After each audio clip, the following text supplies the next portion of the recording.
In yesterday's video, we talked a little bit about desperately having a low income and different ways that we can save money. I thought, well, let's just keep going on with that thought and what other ways can we do?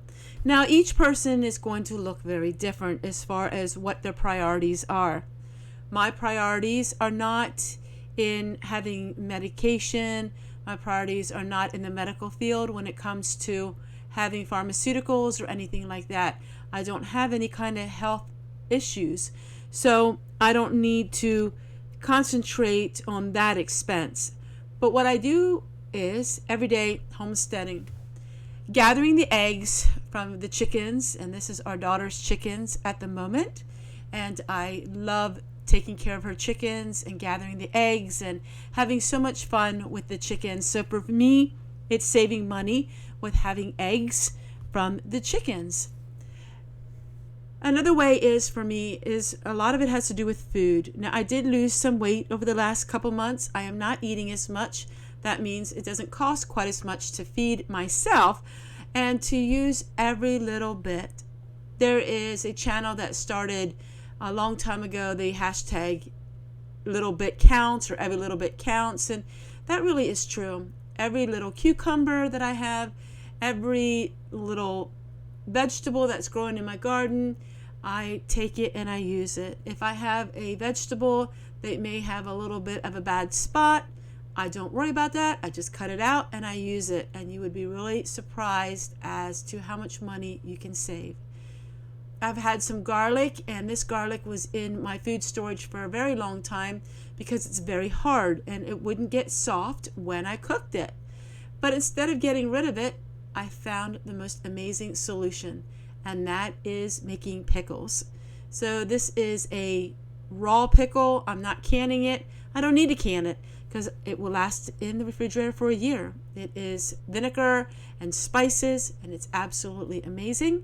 And I don't need to waste any propane in trying to can it. I don't need to waste any extra lids, and it's perfect. There are other ways that I am saving money, and one of them is I'm making my own handkerchiefs. Now, of course, this may not be something you want to do, but it does save a lot of money. And I'm taking this bits of scraps of material that I showed you yesterday that was given to me, and I'm making all of these amazing things. I can't sew. I've tried to sew for many years. My mom was a professional seamstress, but I can't. And that's okay, but I can still do things to save a lot of money. Every bit of scraps of material that I use makes a huge difference when it comes to saving money and it comes to not being wasteful. Now, this may be something that doesn't interest you either, but I love with my mint tea. I love using that for a lot of things, not just for tea to drink. I make salves that are healing salves that if you have any kind of infection, the mint helps soothes it. And also I use the mint for keeping pests away. In the chicken house, it keeps mice away. I use the mint for all kinds of things. And so you see me using a lot of that. I also use thyme. Thyme is so good for you, not just in eating, but if you add it to vinegar, it's a great disinfectant solution. And thyme really is great for fighting germs. I'm all about very natural ways of healing. I've got really into that in the last 6 months because I've seen how drastically my health can become better since I've been using my herbs. Now, I'm not a doctor or anything like that, so I can't prescribe or talk more about that. You can do your own research, but let me tell you what, it's been so eye-opening for me using these herbs. This here is lavender. I've been sleeping better since I make lavender pillows and I put them under my pillow. I use them also in making my own homemade lotions, which I have a lot of videos on that and a lot more that will be coming up. Using herbs to make your own personal cosmetics is amazing. I'm really looking into now drying roses and crushing that and making my own blush as a makeup instead of some synthetic blush from the Dollar Tree. It sounds wild, I know, but it is amazing. And I like these daisies. Now daisies are just for pretty, and I like to make all kinds of beautiful bouquets with them, and I hang them upside down and let them dry and make my own potpourri for in the Christmas time as gifts.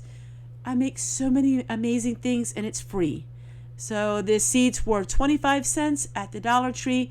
It took about 2 years, but now look what I have in my basket.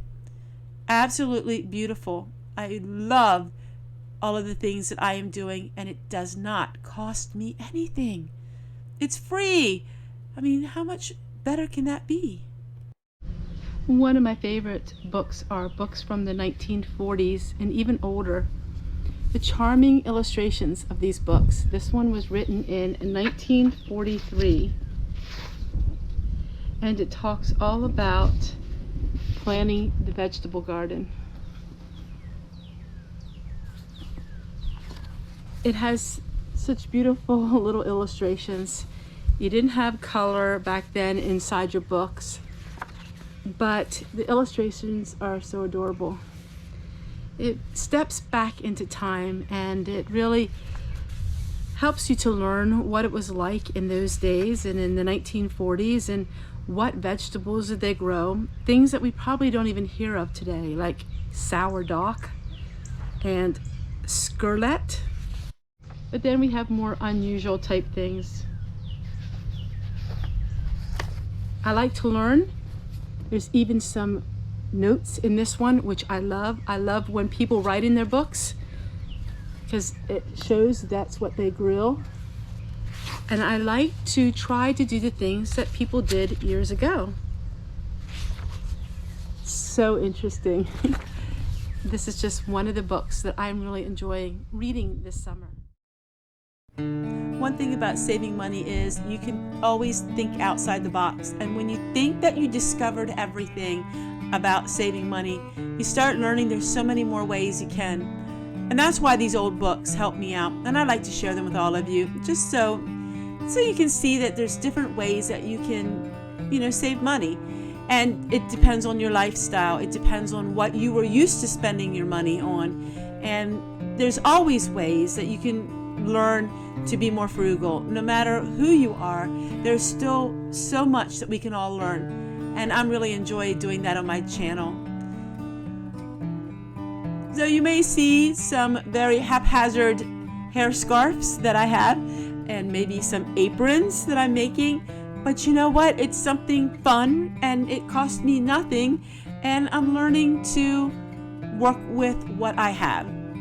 Even though I may not have the talents when it comes to sewing, I still can create something, and I'm amazed.